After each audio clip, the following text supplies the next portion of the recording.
बिस्मिल्लाहिर्रहमानिर्रहीम। ये इस नाजायज़ और नालायक हुकूमत ने घबरा कर और खौफ में हमारे लोगों पर तशद्दुद और गिरफ्तारियों का एक अमल शुरू किया हुआ है।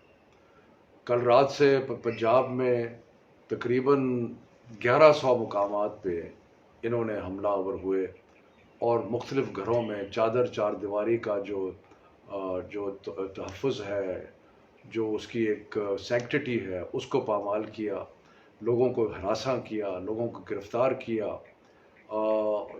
इसकी हम शदीद मज़म्मत करते हैं। हमारे कुछ MNAs थे, उनको गिरफ़्तार किया, इतिहास जक्कड़ साहब को गिरफ़्तार किया, ताहिर इकबाल साहब को गिरफ़्तार किया। उसके अलावा हमारे और MNAs के घरों पे छापे मारे।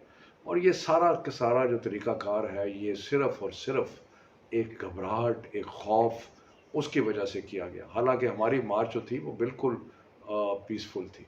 बहरहाल इन सारे हथकंडों से इन्होंने रास्ते भी बंद किए हुए हैं, सब कुछ किया हुआ है, लेकिन इसके बावजूद हम अपना मिशन जारी रखेंगे जैसे खान साहब ने कहा है। इसलिए कल सारे पंजाब से काफ़िले निकलेंगे। क्योंकि मोटरवे को इन्होंने बंद किया हुआ है, इसलिए लाहौर का काफ़िला जो है वो GT रोड से जाएगा। अभी हम उसका एग्जैक्ट पॉइंट जहाँ इकट्ठे होंगे वो हम नहीं बता रहे, क्योंकि वहाँ पे ये फिर अपने और पुलिस के ज़रिए रोकने की कोशिश करेंगे। लेकिन सारे कारकुनों को मैं ये कहना चाहता हूँ कि हम GT रोड से जाएंगे और उसके लिए तैयार रहें। सुबह 7 बजे घरों से निकलें और GT रोड की तरफ रवाना हों।